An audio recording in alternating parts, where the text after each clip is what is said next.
जैसे कि अभी हमने एग्जांपल्स पढ़े होमोलोगस ऑर्गन्स के और एनालॉगस ऑर्गन्स के, देखिए उसी तरह से मैंने होमोलोगस और एनालॉगस ऑर्गन्स को साथ साथ में समझाते हुए आपको एक चीज और बताई कि ये किस तरह का एवोल्यूशन है।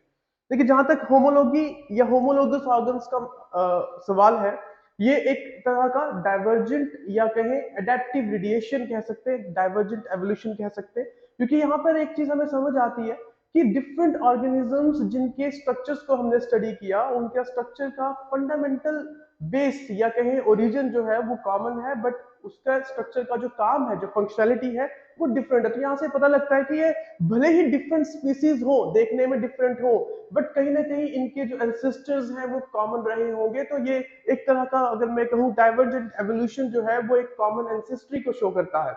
उसी तरह से अगर हम पैरेलली एनालॉगस ऑर्गन्स की बात करें, जहां पे हम देखते हैं कि देखिए इनका फंडामेंटल स्ट्रक्चर या ओरिजिन बिल्कुल डिफरेंट है, बट काम दोनों का सिमिलर है या सेम है, तो हम ये कहते हैं कि देखिए इनके एंसेस्टर्स डिफरेंट रहे होंगे डेफिनेटली, बट किसी जरूरत के हिसाब से जब इन्होंने अपने ऑर्गन्स का यूज किया तो वो यूज ऑलमोस्ट सेम ही देखने को मिला, अगर आप दो डिफरेंट स्पीसीज को आपस में कंपेयर कर रहे हैं एनालॉगी की केस में।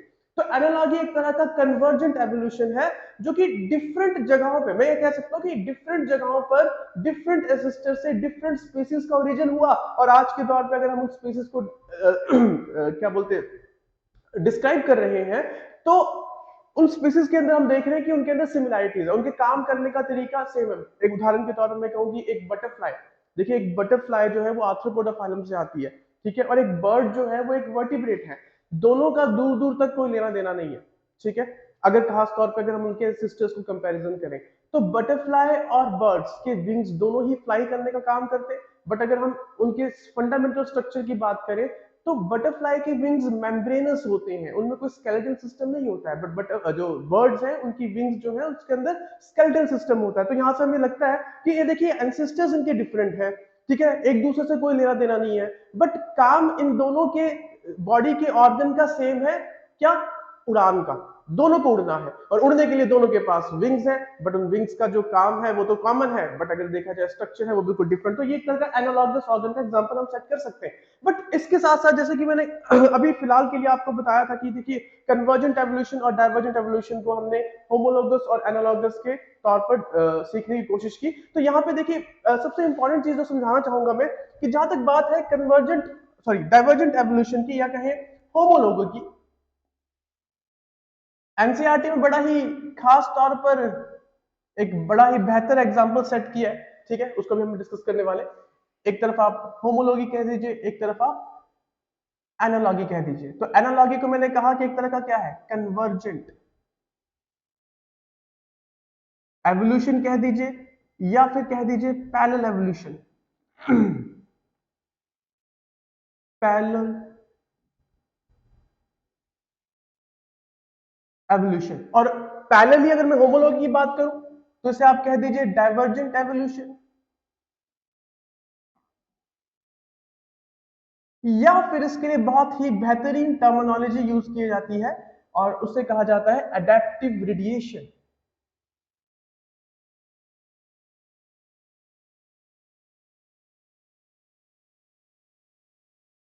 अडेप्टिव रेडिएशन का मतलब होता है कि ऑर्गेनिजम्स ने जिनके एंसेस्टर कॉमन थे, खुद को बेहतर अडेप्ट करने के लिए अपने सेम फंडामेंटल स्ट्रक्चर्स का जो सेम ओरिजिन था उनको डिफरेंट काम करने के लिए मॉडिफाई किया। जैसे मैंने चीता और ह्यूमन के फोर आर्म की बात की, ठीक है, फोर लिम्ब की बात की, कि चीते का जो फोर लिम्ब है वो हंटिंग और रनिंग के लिए यूज हो रहा है, और ह्यूमंस के अंदर जो फोर लिम्ब है, हमारे हाथ जो है वो एक स्किलफुल काम करने के लिए मॉडिफाई हुए, बट बेसिक स्ट्रक्चर दोनों का सेम ही रहा ना।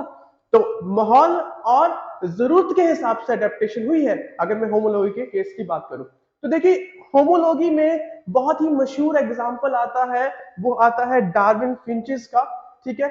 इसमें बाकी तो हमने कई सारे एग्जांपल्स मैंने आपको डिस्कस करके बता दी कि ये सारे एग्जांपल्स हैं जो आपको ध्यान में रखने हैं, और आप याद करना चाहें तो याद कर सकते हैं, खासतौर पर एनसीईआरटी वाले तो याद करने पड़ेंगे क्योंकि वो क्वेश्चंस के भी यहाँ पे बहुत इंपॉर्टेंट रहते हैं। बट इसके पैरेलली, क्योंकि मैंने कहा कि पैरेलली इसकी ना बड़ी एक बड़ी बेहतरीन चीज है जो हमें समझने की जरूरत है, और एनसीईआरटी में भी मेंशन है कि जहां तक बात है होमोलॉगी या डाइवर्जेंट एवोल्यूशन या कहीं अडेप्टिव रेडिएशन की, तो डार्विन फिंचेस, देखिए डार्विन एक साइंटिस्ट हुए हैं, उनके बारे में हम बाद में बात करेंगे कि डार्विन थ्योरी को हम डिटेल में डिस्कस करते हैं, बट फिलहाल के लिए उनकी जो थ्योरी थी, उस थ्योरी का जो बेस था, जिस बेस को लेकर उन्होंने लोगों के बीच में कुछ बातें की, जैसे नेचुरल सिलेक्शन उनकी ही बात कही गई है, ठीक है। तो उन्हें ये सारी चीजें कहां से की, उन्हें देखा कि एक आइलैंड है, जब वो अपने समुद्री यात्रा पे गए 5 साल की, जिसको हम बोलते हैं सी वॉयज पे गए, एचएमएस बीगल उनके शिप का नाम था, तो एक आइलैंड पे पहुंचे। ये island actually group of islands था, 22 के आसपास आइलैंड्स थे, जिसको हमने गैलापागोस आइलैंड के नाम पर देखा है, सुना है कि भाई गैलापागोस आइलैंड पे वो उतरे, और उन्होंने उस गैलापागोस आइलैंड के अंदर देखा कि देखिए कि यहाँ पे ना बहुत सारी बर्ड्स हैं, छोटी छोटी बर्ड्स हैं, जिनको उन्होंने कहा फिंचेस, और उन्होंने देखा था कि इन फिंचेस में बिहेवियर, और खास तौर पर उसी आइलैंड के डिफरेंट डिफरेंट लोकेशन पे वो फिंचेस उन्होंने जब स्टडी किया, तो देखा फिंचेस की जो बॉडी के अंदर शेप साइज देखी, या उसको एनालाइज किया, तो देखा यार वो सिमिलरिटी है, बट कहीं ना कहीं उनकी चोंच में, उनकी बीक्स के अंदर डिफरेंस है, और वो डिफरेंस इसलिए आया क्योंकि डिफरेंट लोकेशन पे, सेम आइलैंड पे जो फिंचेस थी, उनका ईटिंग बिहेवियर डिफरेंट था। कुछ फ्रूजिवोरस थी, मतलब कि फ्रूट ईटिंग थी, कुछ इंसेक्टिवोरस थी, कुछ और खाती थी, कुछ और खाती थी, तो according to their nature of food habit, ठीक है, उन्होंने अपनी बीक्स को मॉडिफाई किया। तो कहीं ना कहीं डार्विन जी ने कंक्लूजन निकाला कि देखिए एक आइसोलेटेड आइलैंड है, बर्ड्स बाहर भाग नहीं सकती, क्योंकि कभी कभी किसी के स्टूडेंट के दिमाग में आ जाता है बर्ड्स है, अगर फूड की स्कैर्सिटी है तो वो उड़ तो सकती है, तो कहीं और चली जाती है। देखिए सारी बर्ड्स माइग्रेटरी बर्ड्स नहीं होती, सारी बर्ड्स बहुत लॉन्ग डिस्टेंस ट्रेवल नहीं कर सकती है, और वो एक आइलैंड है, आइसोलेशन में है, वहां से बर्ड्स को किसी दूसरी जगह पर शिफ्ट करना, ये खुद को शिफ्ट करना, अगर कोई बाई चांस उस आइलैंड के अंदर फूड की कमी हो जाती है, और बर्ड सोचते हैं कि यार दो चीजें हमारे पास, या तो हम आपस में झगड़ ले, या फिर अपनी फूड हैबिट्स को चेंज कर ले। तो देखो अगर बर्ड्स का कॉमन फूड हैबिट रहा होगा एक समय पे, तो डेफिनेटली जब उनकी पॉपुलेशन बढ़ी होगी, तो उनके बीच में क्या हुआ होगा, संघर्ष हुआ होगा कि भाई फूड मुझे दे, फूड मुझे दे, फूड मुझे दे। अब दो चीजें हैं, या तो वो आपस में लड़ ले और पॉपुलेशन की डाउन हो जाती, बट और दूसरा अल्टरनेटिव ये था कि वो अपनी फूड ईटिंग हैबिट्स को चेंज कर ले, अगर कोई फ्रूट खा रहा है तो कोई इंसेक्ट खा ले, तो आपस में कोई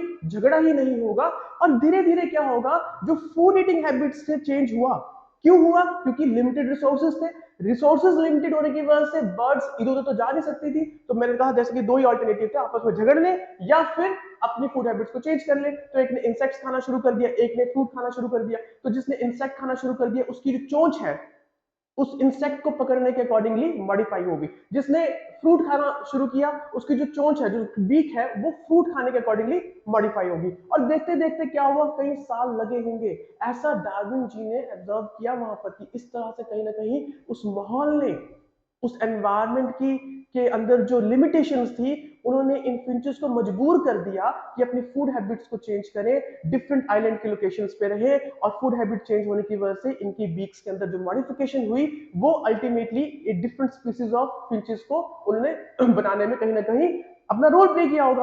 तो देखिए, तो डार्विन देखा तो बर्ड्स तो बिल्कुल डिफरेंट दिख रही है, आई मीन टू से सिमिलर दिख रही है, बट नेचर अलग है, चोंच की शेप अलग है, तो ये सारा कंक्लूजन निकाल के देखा जाए तो ये भी एक तरह का एडेप्टिव वेरिएशन है, जहां पे एंसेस्टरी बर्ड्स की एक ही रही होगी, कॉमन रही होगी, बट फिर माहौल, खाना, एनवायरनमेंट, फूड लिमिटेशन, इसकी वजह से धीरे धीरे उन्होंने खुद को अलग तरह के माहौल में ढालने के लिए अपने शरीर में कुछ ना कुछ बदलाव लाए होंगे, जिन बदलावों को डार्विन जब गए तो देखा और स्टडी किया और बताया दुनिया को कि भाई ये है, कहीं ना कहीं एग्जाम्पल है एक तरह से नेचुरल सिलेक्शन का, या मैं कहूँ ये एग्जाम्पल है एक होमोलॉजी का, जहां पे हम बोल सकते हैं कि फंडामेंटली स्ट्रक्चर सेम है और ओरिजिन भी सेम है, बट काम डिफरेंट है।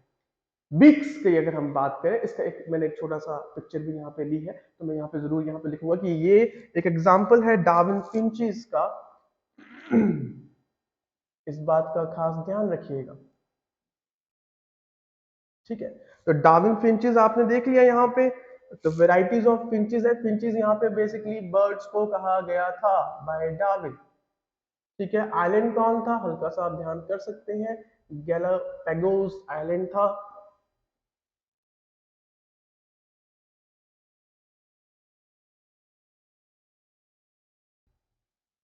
जिसपे डार्विन जी उतरे और इन फिंचेस को स्टडी किया, और पता चला कि भाई कुछ इस तरह का कंडीशंस वहां पे रही होंगी, जिसका कारण डिफरेंट स्पीसीज ऑफ फिंचेस बनी होंगी।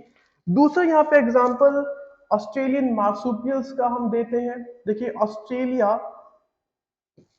एक कॉन्टिनेंट है जो कि काफी समय तक बाकी कॉन्टिनेंट से अलग थलग रहा, मतलब कि एक आइसोलेटेड जगह पे रहा।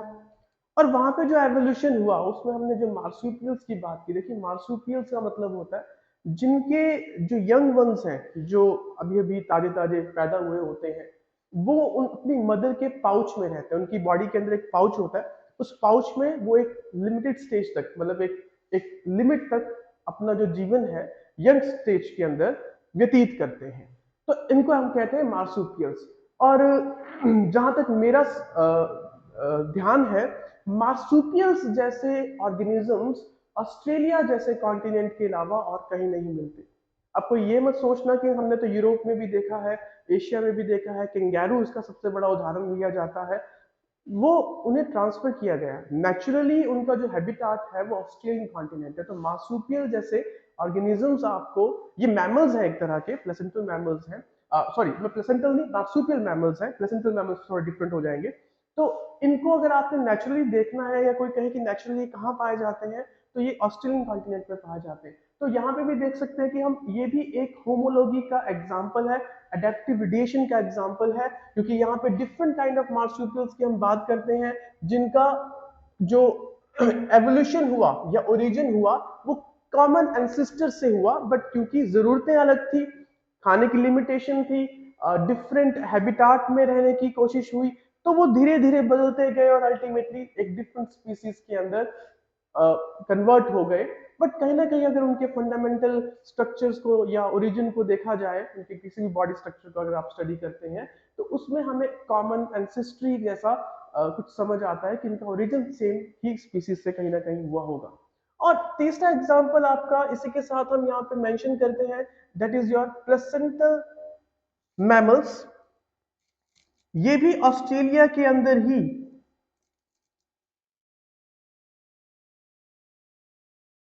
ओरिजिनेट हुए। अब देखिए मैं एक ही जगह पे ऑस्ट्रेलिया की बात कर रहा हूँ, मार्सुपियल्स भी मैमल्स हैं, ये भी मैमल्स हैं, ये मार्सुपियल मैमल्स हैं और ये प्लेसेंटल मैमल्स हैं। मैं पूरा यहाँ पे लिख लेता हूँ कि मैं मार्सुपियल मैमल्स की बात कर रहा हूँ, जिसका सबसे बड़ा उदाहरण मैंने कैंगारू की बात की है। इवन एनसीईआरटी के अंदर भी एक पिक्चर दिया जिसको मैं यहाँ पे दिखाऊंगा। प्लेसेंटल मैमल्स भी, इनका भी एवोल्यूशन ऑस्ट्रेलिया में हुआ, सेम स्पीसीज या सेम कॉमन एंसेस्ट्री थी इनकी, ठीक है, और बाद में ये डिफरेंट स्पीसीज में कन्वर्ट हुए जरूरत के हिसाब से। देखिए जब तक मजबूरी नहीं होती है परिवर्तन नहीं आता। एवोल्यूशन में हमने अभी तक जो भी पढ़ा वो देखिए बेसिक टेक्स्ट बुक का पार्ट था, बट कुछ ऐसी बातें हैं एवोल्यूशन के अंदर जो कहीं ना कहीं हमारी डे टू डे लाइफ के अंदर भी इन्फ्लुएंस डाल सकती हैं, जो कि मैं अभी आने वाले टाइम पे आपके साथ डिस्कस करने वाला हूँ। एनालॉजी की बात करते हैं, तो एनालॉजी के अंदर हम पैरेलल एवोल्यूशन की बात करते हैं। ठीक है, इन दोनों को थोड़ा सा समझाने के लिए मुझे कुछ डायग्राम्स का यूज करना पड़ेगा। तो डायग्राम्स हम आगे देखते हैं कि क्या डायग्राम मैंने यहाँ पे मेंशन किया। देखिए ये फिंचेस की बात हुई है, यहाँ पे ये डायग्राम कुछ ज्यादा क्लियर तो नहीं है, बट आपके पर्पस को सॉल्व कर सकता है। अब यहाँ पे क्या दिखाया गया है कि भाई साहब एक कॉमन एंसेस्टर था, ठीक है, उस कॉमन एंसेस्टर से डिफरेंट बर्ड्स का ओरिजिन हुआ आइसोलेटेड एनवायरनमेंट में। देखिए एवोल्यूशन को सबसे बेहतर समझने का तरीका होता है जब आप किसी एक ऐसी जगह पे जाते हैं जहां पे आइसोलेशन है, जहां पे कोई भी ऑर्गेनिज्म उसके अंदर है वो बाहर नहीं जा सकता। बहुत बड़े कॉन्टिनेंट्स के अंदर अगर आप एवोल्यूशन को पढ़ना चाहते हैं तो it may take too much of time, but जब आपके पास एक स्मॉल स्पेसेस होती हैं या कहें लिमिटेड स्पेस वाली जगहें होती हैं जो चारों दिशाओं से आइसोलेटेड होती हैं, वहां पे एवोल्यूशन को पढ़ना सबसे बेहतर इसलिए होता है क्योंकि वहां पे ना आप बहुत जल्दी पता कर सकते हैं कि ये जो सारे यहाँ पे स्पीसीज हैं इनके अंदर की सिमिलैरिटीज या डिफरेंसेस क्या क्या है। क्या ये कॉमन एंसेस्टर से ओरिजिनेट हुई है, क्या ये डिफरेंट एंसेस्टर से ओरिजिनेट हुई है। इसका कारण क्या है कि जब आइसोलेशन होती है, जब प्लेसेस आइसोलेटेड होती है तो लिमिटेड रिसोर्सेज होते हैं, और जब रिसोर्सेज लिमिटेड होते हैं तो मजबूरन परिवर्तन या परिवर्तन को लाने की वहां पर मजबूरी पैदा हो जाती है। क्योंकि जैसे कि मैंने कहा कि फिंचेस भी एक गैलापागोस आइलैंड के अंदर स्टडी किए गए हैं, और गैलापागोस आइलैंड हर जगह से आइसोलेटेड थे, ठीक है। फिंचेस कहीं और जा नहीं सकती थी, बर्ड्स ये कहीं और जा नहीं सकती थी, क्योंकि ये माइग्रेटरी बर्ड्स नहीं थी, लॉन्ग डिस्टेंस ट्रेवल नहीं कर सकती थी, तो इनको बदलना पड़ा। अगर ये नहीं बदलते तो डेफिनेटली इनकी पॉपुलेशन आपस में, जो भी इंडिविजुअल्स होते हैं वो लड़ते सेम रिसोर्स के लिए, और वहां पे कहीं ना कहीं मैं मानता हूं कि एक ही तरह की स्पीसीज या बहुत लिमिटेड स्पीसीज हमें इन बर्ड्स की देखने को मिलती। बट इन्होंने क्या डिसाइड किया कि अपना बिहेवियर चेंज कर लो, खाने का जो सोर्स है, जो इनके खाने की जो जिस पे ये डिपेंडेंसी थी उसे चेंज कर लो। और जब डिपेंडेंसी चेंज हुई तो इनको डिफरेंट जगहों पे रहने का एक करे अपॉर्चुनिटी मिली, और अपॉर्चुनिटी मिलने की वजह से क्या हुआ कि देखो बिहेवियर अलग है तो रहेंगे भी अलग, और इनका खाने पीने का तरीका भी अलग होगा, और इनकी बीक्स भी उनके अकॉर्डिंगली, खाने की नेचर के अकॉर्डिंगली ही चेंज हुई। तभी तो यहाँ पे देखिए इस डायग्राम में मैंने आपको बताया, ये एक डार्विन फिंचेस वाली कहानी है, ठीक है। तो देखिए यहाँ पे जो बर्ड्स हैं इनकी एंसेस्ट्री कॉमन है, इसलिए तो ये होमोलॉगी या कहें एडेप्टिव रेडिएशन का एक बहुत ही बेहतरीन एग्जांपल बन जाता है ना।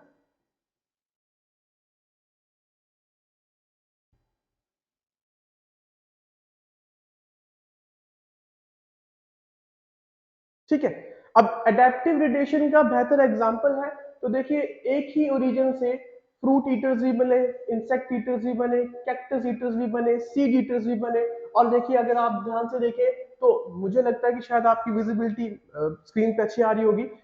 इसकी बीक इसकी बीक इसकी बीक में कैसे डिफरेंस आ रहा है, डिफरेंस आ रहा है डिपेंडिंग अपॉन की इनकी फूड ईटिंग हैबिट कैसी है। इसकी बीक कैसी हुई, इसकी बीक कैसी हुई, बट ओवरऑल अगर बॉडी का स्ट्रक्चर देखा जाए तो उसमें बहुत ज्यादा बदलाव नहीं आया। तो क्यों नहीं आया, क्योंकि एंसेस्ट्री कॉमन है, ओरिजिन सेम है, ठीक है। तो डार्विन फिंचेस होमोलॉगी का एक बेहतरीन एग्जांपल बनता है, और साथ में अडेप्टिव रेडिएशन का एग्जांपल बनता है। क्यों?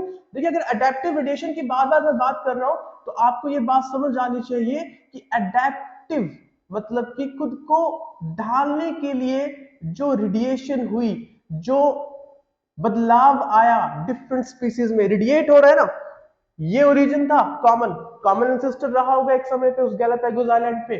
फिर खाने की कमी हुई होगी, पॉपुलेशन बढ़ रही होगी, तो आपस में संघर्ष करने के बजाय इन्होंने अपनी फूड हैबिट्स को चेंज किया। तो क्या हुआ, जो रिसोर्सेज पे ये निर्भर थे, अब उन रिसोर्सेज का अमाउंट या कहे वैरायटी डिफरेंट होगी ना, इसलिए अब वो सारे एक समान इकट्ठे रह सकते थे।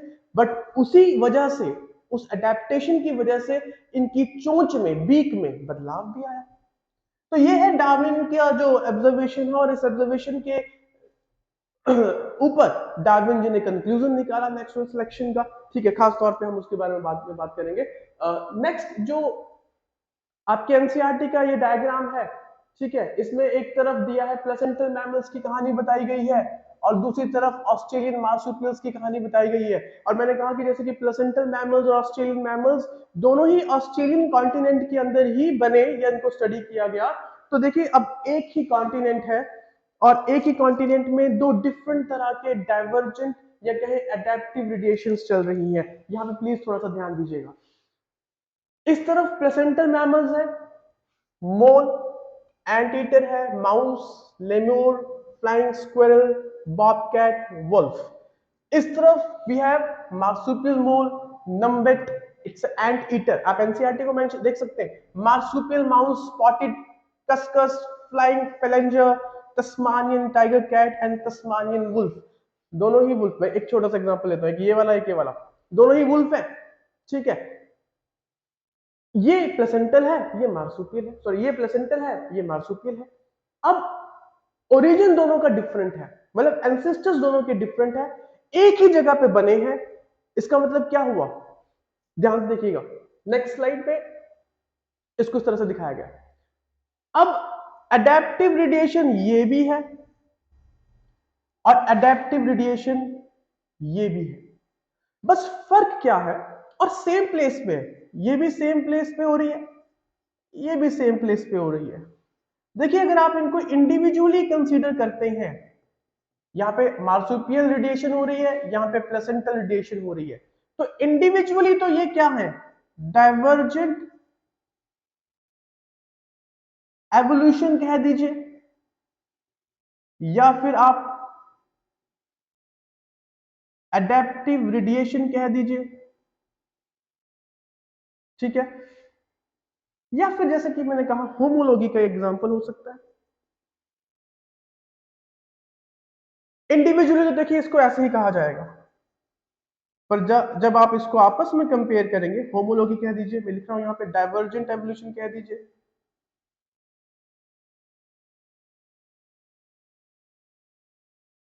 या फिर एडेप्टिव रेडिएशन कह दीजिए।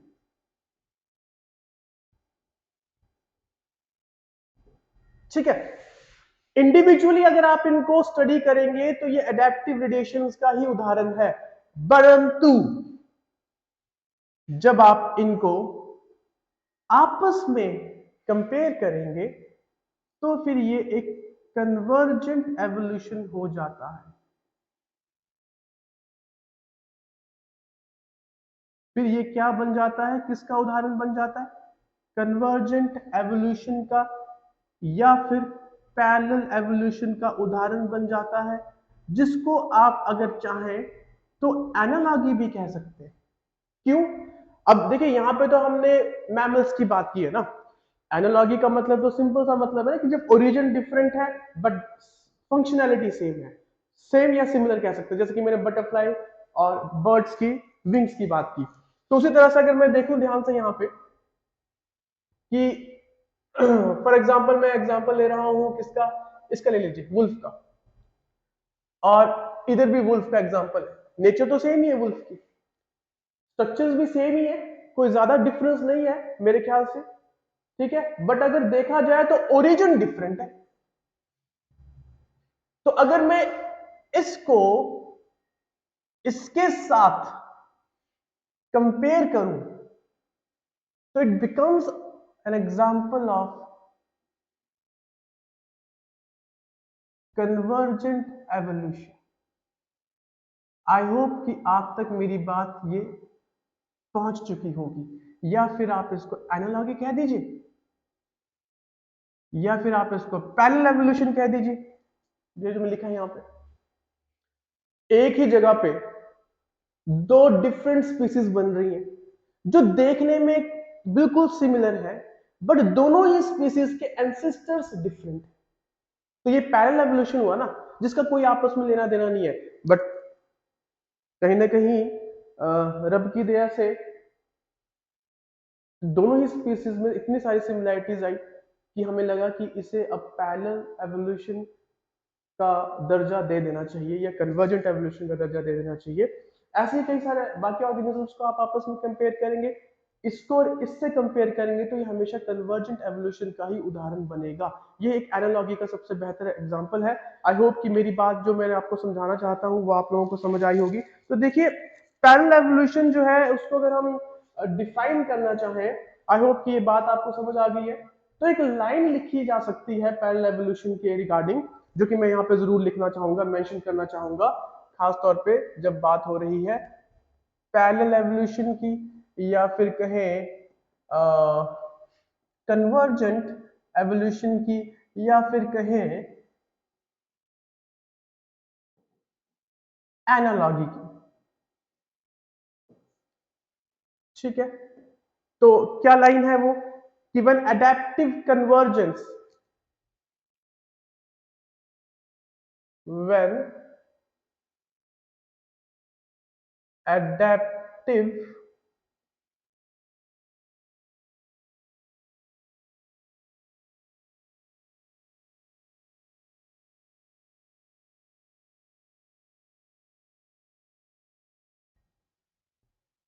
convergence found in closely related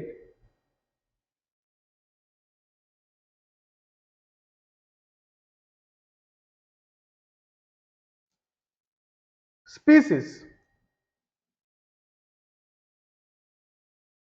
खासतौर पर जब हम दो इंडिपेंडेंट बट सिमिलर स्पीसीज की बात करेंगे, इसको हम ब्रैकेट में लिखेंगे, टू इंडिपेंडेंट बट सिमिलर, जैसे कि मैंने तस्मानियन वुल्फ और सिंपल वुल्फ की बात की।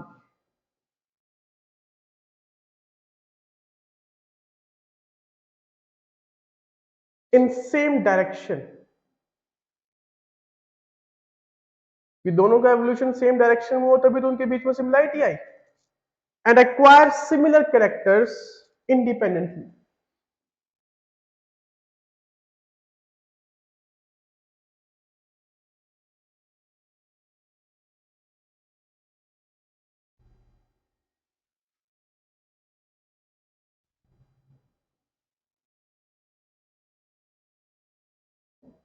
तो इस तरह के एवोल्यूशन को हम क्या कहेंगे? पैरेलल एवोल्यूशन कहेंगे, या फिर आप कह सकते हैं कन्वर्जेंट, या फिर it's a part of your analogy.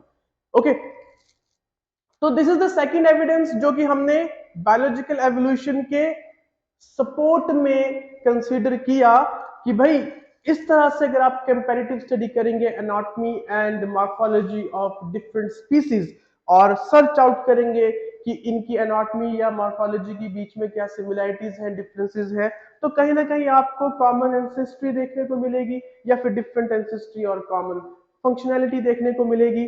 तो कहीं ना कहीं आपको पता चलेगा कि हो या ना हो, जो आज के दौर पर हम इतनी डाइवर्सिफिकेशन स्पीसीज में देख रहे हैं, उसका कहीं ना कहीं कारण, या उसका कहीं ना कहीं जो ओरिजिन है, या कहीं ना कहीं डिफरेंट स्पीसीज का जो एंसेस्टर्स हैं वो कॉमन रहे होंगे, और सिर्फ समय और जरूरत के हिसाब से उनके अंदर वो जो बदलाव आए, उन्हीं बदलाव की वजह से वो आज डिफरेंट स्पीसीज में ओरिजिनेट हुए होंगे। जो थर्ड एविडेंस है, खासतौर पर जब हम बात करते हैं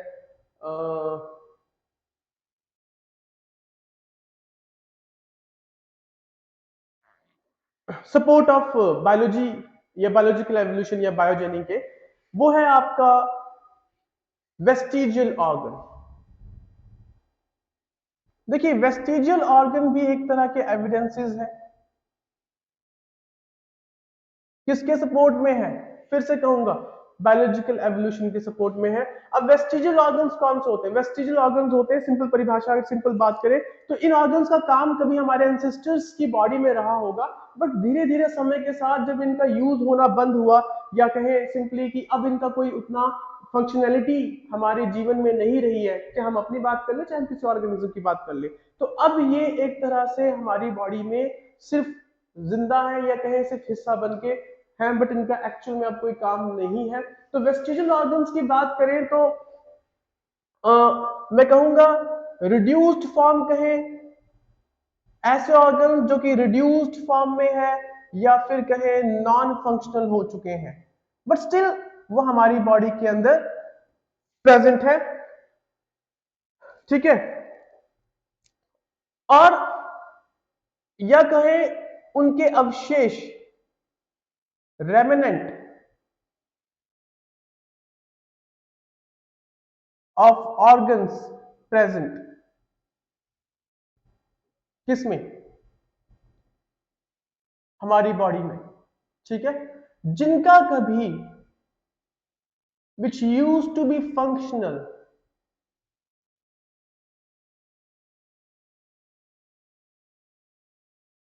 in our ancestors, जो कभी हमारे एंसेस्टर्स में फंक्शनल रहे होंगे,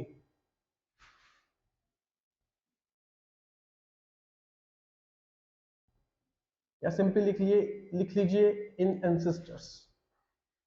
आज के दौर पर इनका काम नहीं है। उदाहरण, बहुत सारे उदाहरण हैं, कुछ उदाहरण सेट करेंगे, जैसे कि ऑरिकल मसल है, कान को हिलाने वाली मसल। आज के तौर पे हमारा इस मसल के साथ कुछ ज्यादा लेना देना नहीं है। वर्मीफॉर्म अपेंडिक्स बहुत ही पुराना और फेमस एग्जाम्पल है। वर्मीफॉर्म अपेंडिक्स, आई होप कि आपको पता होगा कि हमारी कौन सी इंटेस्टाइन का हिस्सा है, लार्ज की स्मॉल इंटेस्टाइन। और इसका काम कभी हुआ करता था क्योंकि इसमें आज भी बैक्टीरियल ग्रोथ होती है। ठीक है, कभी कभी इसमें इन्फेक्शन हो जाता है, तो इसकी इन्फ्लेमेशन की वजह से डॉक्टर्स को उसको रिमूव करना पड़ता है, बट इसका कभी काम हुआ करता था जब हम एक कच्चा खाना खाया करते थे। अब फिलहाल इसके बारे में हम बात नहीं करेंगे, बट मैं फिर भी आपको हल्का सा बता रहा हूँ कि वर्मीफॉर्म अपेंडिक्स एक तरह का प्लेस है, किसके लिए? बैक्टीरियाज के लिए।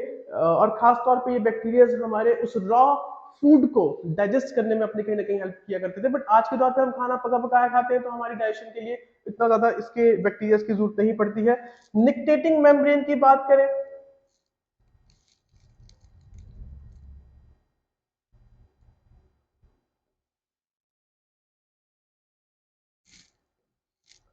इवन कॉकेक्स की बात करें, कॉकेक्स हमारी वर्टिब्रा का लास्ट पार्ट है, ठीक है। वो कभी पूंछ में डेवलप हुआ करता था, अब पूंछ की जरूरत नहीं है मेरे ख्याल से, इंसान को तो नहीं है। निक्टेटिंग मेम्ब्रेन कभी ना कभी हमें जब हम निक्टेटिंग मेम्ब्रेन का काम क्या होता है एक्चुअली, देखिए जहां तक निक्टेटिंग मेम्ब्रेन का सवाल है, तो निक्टेटिंग मेम्ब्रेन जो है वो आपको डस्ट पार्टिकल से बचाती है, खासतौर पे आपकी आइस के आउटर सरफेस को। बट अब हम इतना ज्यादा डस्ट पार्टिकल से तो अभी भी हमारी आंखें खराब हो ही जाती हैं, बट वाटर के अंदर खासतौर पे निक्टेटिंग मेम्ब्रेन का काम होता है, जहां पे वाटर से, वाटर के डायरेक्ट कांटेक्ट से प्रिवेंट करती है ये हमारे आईज के सरफेस को। बट अब तो हम तैरते हैं नहीं इतना ज्यादा, या फिर हम कहीं उतना ज्यादा we are not use to in that type of environment कि हम एक्वेटिक एनवायरनमेंट में ही ज्यादा देर तक रह रहे हैं। तो vestigial organ becomes again the part of your evidences जो सपोर्ट करते हैं बायोलॉजिकल एवोल्यूशन को। नेक्स्ट बात करते हैं हम एटाविज्म की। ये फोर्थ एविडेंस है एटाविज्म। एटाविज्म को हम रिवर्जन भी कह देते हैं। देखिए एटाविज्म का मतलब होता है कि कुछ ऐसे करेक्टर्स जो हमारी बॉडी में यूजुअली नहीं दिखते हर बच्चे में जब पैदा होता है बच्चा, बट बहुत पॉपुलेशन में रेयर होता है, कुछ बच्चों के अंदर कुछ ऐसे करेक्टर्स आ जाते हैं जो हमारे एंसेस्टर्स के अंदर कभी रहे होंगे। जैसे कि मैं सबसे बड़ा उदाहरण दूंगा पूंछ। अब देखिए पूंछ ह्यूमंस की जरूरत नहीं रही है क्योंकि हम उछलते नहीं है, ओके, तो हम चलते चलने वाले प्राणी हैं, थोड़े सुस्त प्राणी हो चुके हैं। पूंछ का काम है आपकी बॉडी को बैलेंस करना, ठीक है। अब किसी बच्चे के अंदर पूंछ आ जाती है तो वो एक एटाविज्म का उदाहरण बन जाता है, क्योंकि हमारे एंसेस्टर्स में कभी टेल रही होगी, बट अब वो टेल बनाने वाला जीन नॉर्मल पॉपुलेशन के अंदर क्या हो चुका है, स्विच ऑफ हो चुका है, सो अब कोई काम नहीं रहा है। बट कभी कभी by chance due to some genetic mutation आप कह सकते हैं कि वो जीन ऑन हो गया और उसने अपना एक्सप्रेशन दिया और पूंछ आ गई। तो पूंछ एक बहुत बड़ा उदाहरण है एटाविज्म का। और इवन सर्वाइकल फिस्टुला, मैं बहुत सारे एग्जांपल यहाँ पे सेट नहीं कर रहा हूँ। सर्वाइकल फिस्टुला हमारे ना यहाँ पे कुछ ना कुछ अगर इमेजिनेशन हो हल्की सी, तो कभी कभी किसी न किसी पॉपुलेशन की किसी न किसी इंडिविजुअल में देखी जा सकती है। फिस्टुला एक हल्का सा डिप्रेशन होता है, जस्ट लाइक डिप्रेशन ही माने आप इसको। तो ये एक संकेत है, एक हिंट है कि भाई जो फेरेंजियल गिल स्लिट्स हुआ करते थे हमारे एंसेस्टर्स में, वो अब फेरेंजियल गिल स्लिट्स का एक रेमीन या रेमिनेंट यहाँ पे दिखाई दे रहा है। सब में नहीं है क्योंकि मैंने कहा ये रेयर केसेस होते हैं। तो एटाविज्म के अंदर सबसे पहली बात मैंने कही जैसे कि टेल इन न्यूबॉर्न,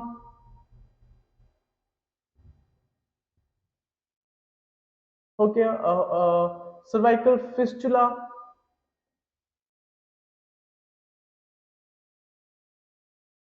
देखिए सर्वाइकल फिस्टुला क्या है, फेरेंजियल गिल स्लिट्स का एक रेमिनेंट है, एक अवशेष है।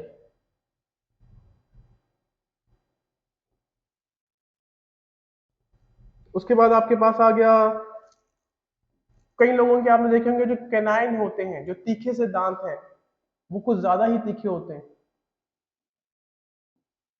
तो वो भी कहीं ना कहीं एटाविज्म है। ज्यादा तीखा करने की जरूरत नहीं है कि we are not any more, जिसको बोलते हैं हार्डकोर नॉन वेजिटेरियन, ठीक है, we don't hunt with our mouth. But कहीं ना कहीं जब लोग रॉ फूड खाया करते थे, रॉ मीट खाया करते थे, तो वहां पे उनको टीयर करने के लिए, फ्लैश को टीयर करने के लिए जो पॉइंटेड कैनाइन्स हैं वो अपना रोल प्ले किया करते थे, ठीक है। Next comes your connecting link, this is the fifth evidence.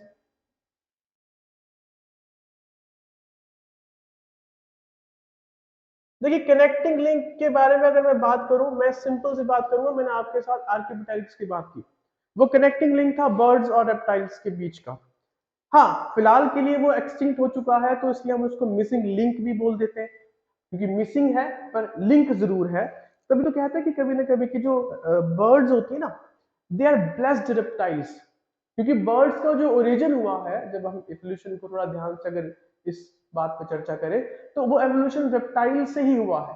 तो रेप्टाइल्स का ही बर्ड्स के अंदर कन्वर्जन हुआ है। तो मैं यहाँ पे सिर्फ कनेक्टिंग लिंक के तौर पर बताना चाहता हूँ कि देखिए, अगर आपको कहीं ना कहीं ऐसे कुछ ऑर्गेनिजम्स मिल रहे हैं जिनमें दो अलग अलग डिफरेंट स्पीसीज का, ठीक है, या डिफरेंट ग्रुप ऑफ स्पीसीज का कैरेक्टर आपको देखने को मिल रहा है, जैसे आर्कियोपेटेरिक्स के अंदर बर्ड्स के कैरेक्टर्स भी थे, रेप्टाइल्स के कैरेक्टर्स भी थे, तो कहीं ना कहीं आपको ये आइडिया लग रहा है कि देखिए कि ये वो एक कॉमन एंसेस्टर रहा होगा बर्ड्स या रेप्टाइल्स का, जिसने दोनों ही कैरेक्टर्स को, दोनों ही डिफरेंट ग्रुप्स के कैरेक्टर्स को अपनी बॉडी के अंदर इनकॉर्पोरेट किया होगा, या कहीं इनकी बॉडी का वो हिस्सा रहा होगा। तो इसी तरह से अगर मैं बात करूं कनेक्टिंग लिंक की, तो कनेक्टिंग लिंक की अगर बात होती है तो कनेक्टिंग लिंक में कई सारे एग्जांपल्स हैं। मैं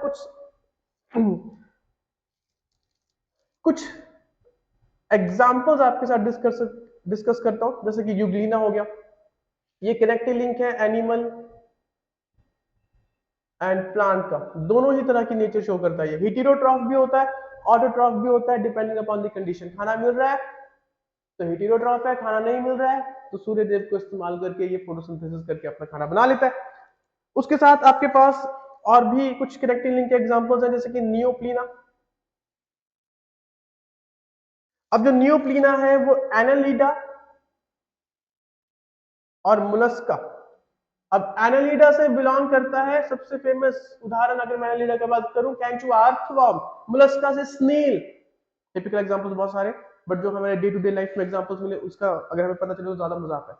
मुलस्का से स्नेल बिलोंग करते हैं। तो देखो, दोनों एक अर्थवर्म और स्नेल के बीच का जो लिंक है, दोनों के कैरेक्टर्स को शेयर करता है, वो आपका नियोप्लीना है। नेक्स्ट एग्जांपल जो यहाँ पे है वो है आपका पेरिपेटस। देखिए, कनेक्टिंग लिंक अगर आप याद कर लेंगे तो कोई नुकसान तो नहीं है। ये एग्जाम्पल है एनालिडा और आर्थ्रोपोडा के बीच का।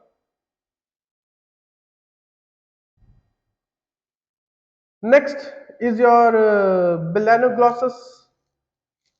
एनसीईआरटी में जब आप हेमिकॉर्डेटा वाला फाइलम पढ़ते हैं तो उसमें टंग वॉर्म को मेंशन किया जाता है। एक टाइम था जब बेलेनोग्लॉसस या कहीं सॉरी हेमिकॉर्डेट्स को कॉर्डेट डेटा फाइलम के अंदर कंसीडर किया जाता था, और बाद में पता चला कि यार ये तो नॉन कॉर्डेट है, इसको कॉर्डेट कहना सही नहीं होगा। बट बेलेनोग्लॉसस जिसको आप टंग वॉर्म कहते हैं, वो कहीं ना कहीं नॉन कॉर्डेटा और कॉर्डेटा का बीच का लिंक है, दोनों के कैरेक्टर्स कहीं ना कहीं शेयर करता है। तो इसका थोड़ा सा आप ध्यान रखेंगे तो बेटर होगा। फिर आता है आपके पास सीमोरिया, ठीक है। ये एम्फीबियंस और रेप्टाइल्स के बीच का कनेक्टिंग लिंक है, ध्यान में रखिएगा। फिर एग्जांपल है आपके पास, ज्यादा एग्जांपल्स डिस्कस नहीं करूंगा, बस थोड़ा सा प्लेटिपस या फिर दोनों ही कंसीडर कर लीजिए। प्लेटिपस हो गया या एकाइडीना हो गया, ये कनेक्टिंग लिंक है रेप्टाइल्स एंड मैमल्स के बीच का।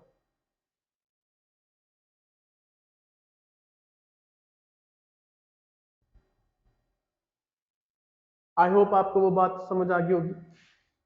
लेट मी रेज, ये मैमल्स लिखा है मैंने, गड़बड़ हो जाएगी।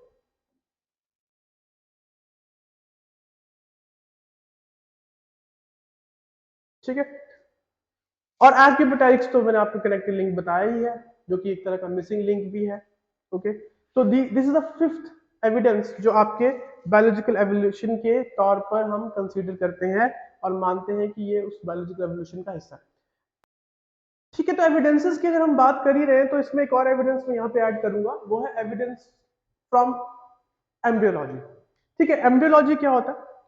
वो एम्ब्रियोलॉजिकल जब स्टेज डेवलपमेंट स्टेजेस होती हैं, उनको जब हम स्टडी करते हैं, उन स्टेजेस के दौरान एम्ब्रियो जब धीरे धीरे बड़ा होना शुरू होता है, डेवलप होना शुरू होता है, तो उसमें कौन से कैरेक्टर्स के अंदर चेंज आता है, और वो कैरेक्टर्स को हम स्टडी करने के बाद हम उन कैरेक्टर्स की कोशिश करते हैं कि किसी न किसी एडल्ट स्टेज प्रिमिटिव स्पीसीज में जो रही हो उसके साथ कहीं ना कहीं अगर मैच कर जाए तो हमें ये हिंट मिल जाएगा कि कहीं ना कहीं ये एम्ब्रियो, फिलहाल के लिए तो देखिए ये एम्ब्रियो एक एडवांस स्पीसीज में डेवलप होगा जब ये एडल्ट बनेगा, बट जब ये एम्ब्रियोलॉजिकल स्टेज पे है, जब ये बड़ी ही इनिशिएटिव स्टेज पे है, उस वक्त अगर इसके कैरेक्टर्स किसी एंसेस्ट्रल स्पीसीज के एडल्ट स्टेज से मैच कर जाए तो हम यहाँ पे एक चीज, एक कंक्लूजन निकाल सकते हैं कि भाई ये जो एडल्ट स्टेज आज के दौर पर जो एडवांस स्पीसीज की है, इसका अगर एम्ब्रियोनिकल स्टेज कुछ ऐसे फीचर्स को शो कर रहा है जो किसी प्रिमिटिव स्पीसीज पे जो हजारों लाखों वर्ष पहले रही होगी धरती पर, उसके एडल्ट स्टेज के साथ रिजेंबल कर रहा है, तो कहीं ना कहीं वो प्रिमिटिव स्पीसीज जो है वो आज के एडवांस्ड एडल्ट स्पीसीज की कहीं ना कहीं एंसेस्टरी या एंसेस्टर रही होगी। देखिए, तो एम्ब्रियोलॉजी के अंदर हम बहुत ही तीन बड़े ही फेमस साइंटिस्ट हैं, उनके बारे में बात करेंगे। जिसमें सबसे पहला जो नाम आएगा वो आएगा अर्नेस्ट हैकेल का। ये बड़ी फेमस साइंटिस्ट रहे हैं और इन्होंने एक लॉ प्रपोज किया जिस लॉ को हम कहते हैं बायोजेनेटिक लॉ।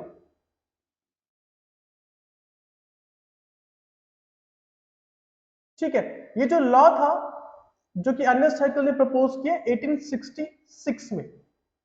अच्छा, इस लॉ के कुछ फीचर्स हैं, वो अभी हम फ्यूचर में भी डिस्कस करने वाले हैं। इसी के साथ साथ एक और साइंटिस्ट हुए, वॉन बेयर। अब वॉन बेयर ने बेयर्स लॉ निकाला। ठीक है, मतलब कि उन्होंने प्रपोज किया एक तरह से, और जो बेयर्स लॉ है उसका जो प्रपोजल टाइम था वो था 1828। और एक और साइंटिस्ट हुए जिन्होंने एक रिकैप्चुलेशन थ्योरी के ऊपर बात करी या कहीं एक स्टेटमेंट दी, जिनका नाम है मूलर। तो मूलर जी ने क्या किया, रिकैप्चुलेशन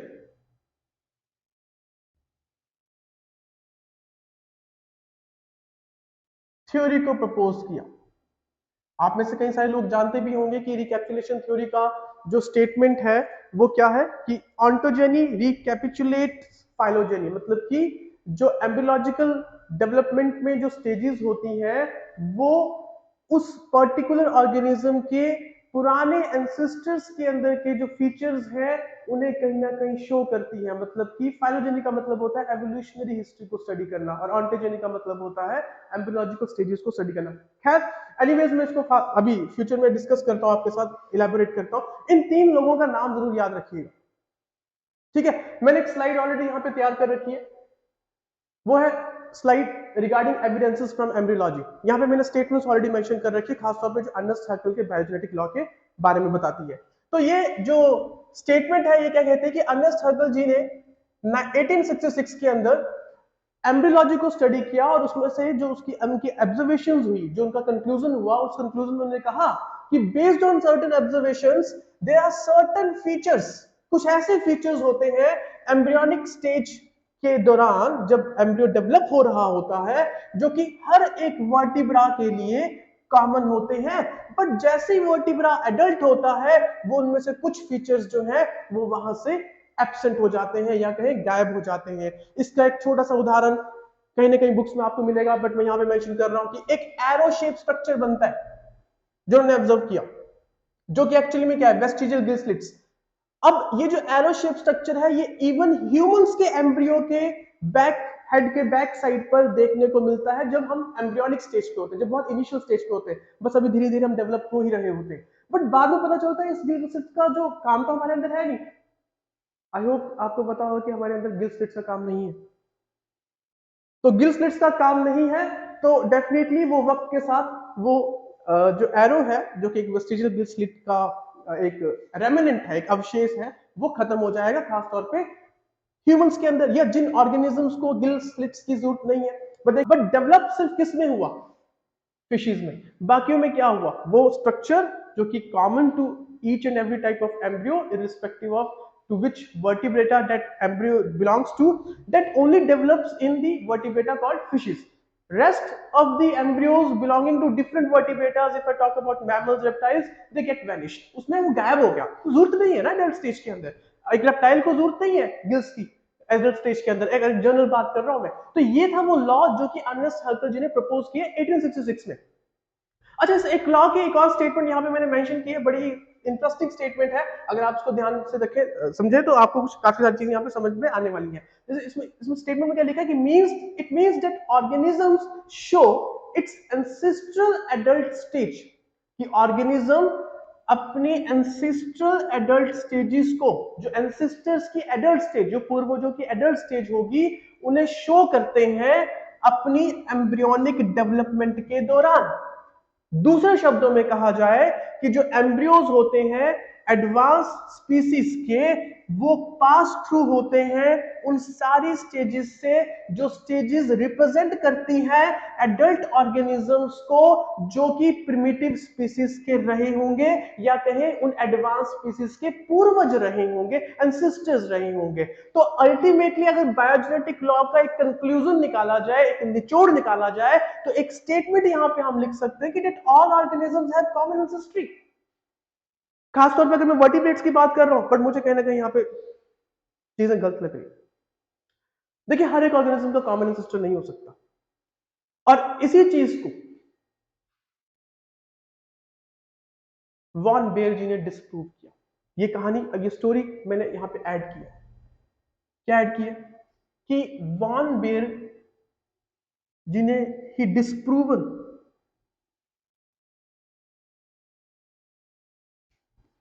this biogenetic law,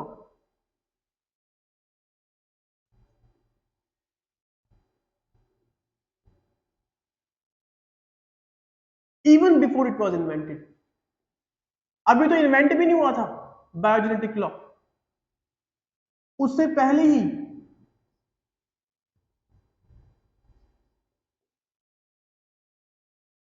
इसे डिस्प्रूव कर दिया गया।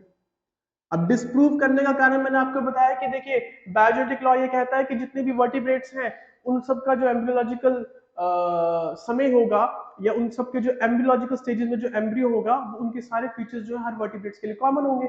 अगर हर वर्टिब्रेट्स के लिए एम्ब्रियो की स्टेजेस पे फीचर्स कॉमन है, भले ही वो एम्ब्रियो चाहे फिश का है, चाहे एम्फीबियन का है, चाहे रेप्टाइल का है, तो यहां से तो एक बात, एक अंदाजा हम ये लगा सकते हैं ना कि सारे वर्टिब्रेट्स के एंसेस्टर्स ही कॉमन है। फिश का एंसेस्टर कॉमन है, रेप्टाइल का एंसेस्टर कॉमन है, मतलब कि हम एक ही एंसेस्टर से बने हुए डिफरेंट स्पीसीज हैं, चाहे हम मैमल्स हैं, चाहे हम फिशेज हैं, चाहे हम रेप्टाइल्स हैं, चाहे हम कुछ नहीं है, मतलब हम वर्टिब्रेट्स की बात कर रहे हैं, वर्टिब्रेट्स के अंदर ही रहना है, वर्टिब्रेटा वाले ग्रुप के अंदर ही रहना है।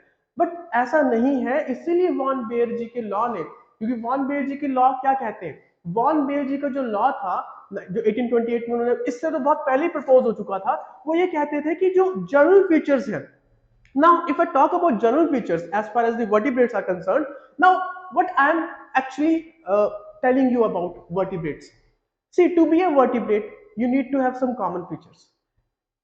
It doesn't matter whether we are fish, we are mammal, reptile or something else, but if somebody is considering us in a group called vertebrata and calling it that fish is also vertebrata, reptile is also vertebrata, mammal is also vertebrata, then that actually really means that, then that statement actually means that we all, irrespective of our shape, size, behavior, environment, habitat, we all share some certain common features, and those common features को लेकर von Baer ji ने ये law निकाला, जो कि law मुझे भी कहीं ना कहीं ज्यादा वायबल लगता है as compare to biogenetic law. उन्होंने कहा कि जो भी जनरल फीचर्स होते हैं जो कि कॉमन टू ऑल वर्टिब्रेट्स, जिन फीचर्स के आधार पर हम सबको, फिशेस को, रेप्टाइल्स को, एम्फीबियंस को वर्टिब्रेट्स कह सकते हैं, वो उन सब वर्टिब्रेट्स के एम्ब्रियोलॉजिकल स्टेजेस की, इनिशियल एम्ब्रियोलॉजिकल स्टेजेस में कॉमन होते हैं, दिखाई देते हैं। पर जैसे जैसे एम्ब्रियो डेवलप होता है, अपनी फाइनल स्टेज पे पहुंचता है, या कहें लेटर स्टेजेस पे पहुंचता है, तब वो जनरल फीचर्स तो रहते हैं, क्योंकि वो जनरल फीचर्स तो रहना जरूरी है, तभी तो उनको वर्टिब्रेटा कहा जाएगा। बाकी फिश, रेप्टाइल, एम्फीबियन वो एक अलग कहानी है, बट है तो सारे वर्टिब्रेटा। बट जैसे जैसे लेटर स्टेज पे वो एम्ब्रियोलॉजिकल या एम्ब्रियो डेवलप करता है, पहुंचता है, तो उसमें कुछ स्पेशलाइज्ड फीचर्स जो है वो डेवलप होना शुरू करते हैं, और उन्हीं स्पेशलाइज्ड फीचर्स के आधार पर हम उन्हें कहते हैं कि ये फिश है, इसके अंदर गिल्स हैं, ये सरवाइव कर सकती है पानी में, ये मैमल है, इसकी बॉडी पे हेयर्स हैं, इसके अंदर मैमरी ग्लैंड्स हैं ताकि वो अपने यंग वंस को मिल्क फीड कर सके, जो कि मैमेलियन फीचर है, मैमेलियन का एक्सक्लूसिव फीचर है, वो उस एम्ब्रियो में मैमल के लेटर स्टेज पर डेवलप होगा। तो यहाँ पे एक सिंपल परिभाषा हम कह सकते हैं कि जो वॉन बेयर के अकॉर्डिंगली हम बोले कि वॉन बेयर जी ने कहा,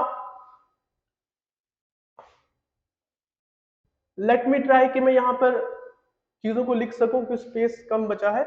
वॉन बेयर जी ने कहा कि जनरल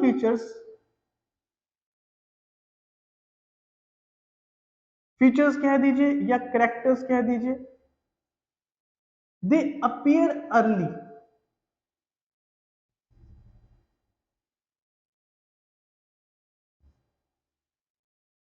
इन एम्ब्रियो, ठीक है, और वो जो जनरल फीचर्स होते हैं वो कॉमन होते हैं।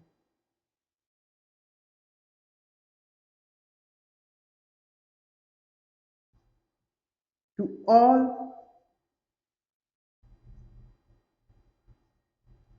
वर्टिब्रेट्स, और हो भी क्यों ना, क्योंकि अगर ये जनरल फीचर्स कॉमन नहीं होंगे तो भाई फिश, एम्फीबियन, रेप्टाइल्स को वर्टिब्रेटा कहने का कोई तुक नहीं बनता, कोई मतलब नहीं बनता, ठीक है।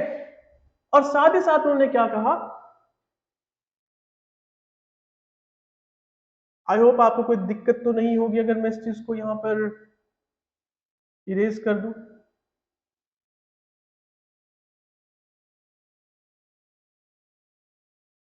और साथ ही साथ उन्होंने एक और स्टेटमेंट दी, वो स्टेटमेंट क्या थी, पहली स्टेटमेंट तो ये थी, ठीक है, और दूसरी स्टेटमेंट क्या थी, एंड स्पेशलाइज्ड फीचर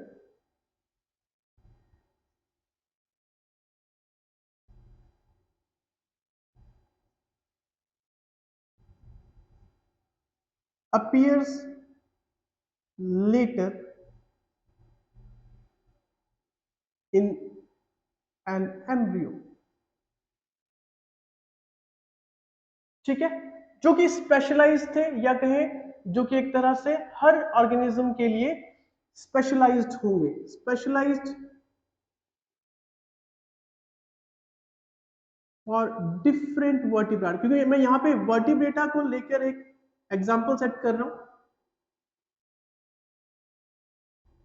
अब यहां पे अगर आप देखें तो आप यहां पे एक अंदाजा लगा सकते हैं, अगर मैं कॉमन फीचर्स की बात करूं, to be a vertebrata what do we need, we need to have brain, we need to have exoskeleton, uh, at the same time we need to have certain other things like spinal cord is one of the most important feature to be considered as vertebrata. So as far as the common features of vertebrata are concerned, common features के अंदर हम क्या ले सकते हैं, we can take brain, we can take spinal cord, है ना जी, we can take skeleton as a common feature। और स्पेशलाइज्ड फीचर्स में जैसे मैंने कहा कि मैमल्स की बात अगर आप करें तो बॉडी हेयर मैमल का स्पेशलाइज्ड फीचर है ना, उसी तरह से गिल्स आपके फिशेस का स्पेशलाइज्ड फीचर है। तो ये फीचर्स बाद में डेवलप होंगे। इसलिए देखिए यहां पे अगर मैं कहूं कि वॉन बेयर जो है वो ज्यादा वैलिड या वायबल पॉइंट्स रख रहे हैं as compare to biogenetic law, जो कि अर्नेस्ट हकल जी ने प्रपोज किया। तो मैं यहाँ पे साथ में ऐड कर देता हूं कि who disproven the theory of Ernest Haeckel और the biogenetic law, it was von Baer. And what was von Baer's on law, want to state, तो अपने लॉ ने उनके क्या कहा कि भाई कुछ इस तरह से हिसाब किताब होना चाहिए,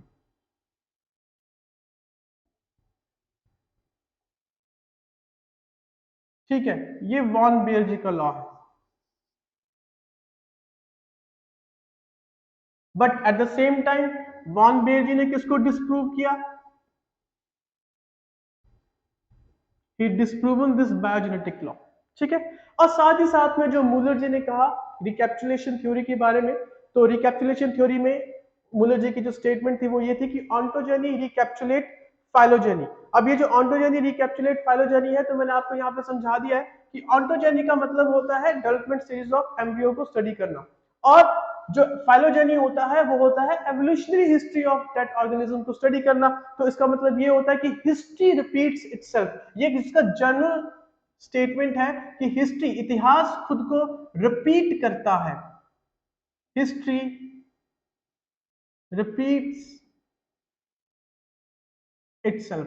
तो एनी हाउ जो एविडेंसेस हैं या एविडेंसेस के तौर पे जो हम एम्बियोलॉजिकल स्टडी को हम एज एविडेंस के तौर पे कंसीडर कर रहे हैं और एज सपोर्ट के तौर पे कंसीडर कर रहे हैं, किसका सपोर्ट, बायोलॉजिकल एवोल्यूशन का। तो उसमें हमें एक बात समझ आती है कि जब हम एम्ब्रियोज को स्टडी करते हैं तो कहीं ना कहीं हमें कुछ ऐसे फीचर्स देखने को मिलते हैं जो कि हमारे पूर्वजों के एडल्ट स्टेज पे रहे होंगे, जहां से ये पता चलता है कि वो एडल्ट स्टेजेस के जो प्रिमिटिव स्पीसीज के थे उनके कैरेक्टर्स अगर हमारे एडवांस स्पीसीज के एम्ब्रियोज में दिख रहे हैं तो कहीं ना कहीं बायोलॉजिकल एवोल्यूशन हुआ होगा, उन्हीं एंसेस्टर से आज के दौर की जो एडवांस स्पीसीज है वो बन रही होंगी या बनी होंगी।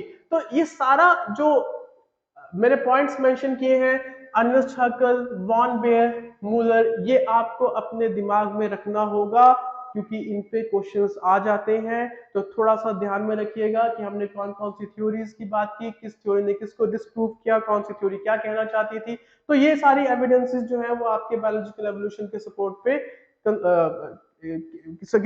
पे अपना योगदान दे रहे हैं।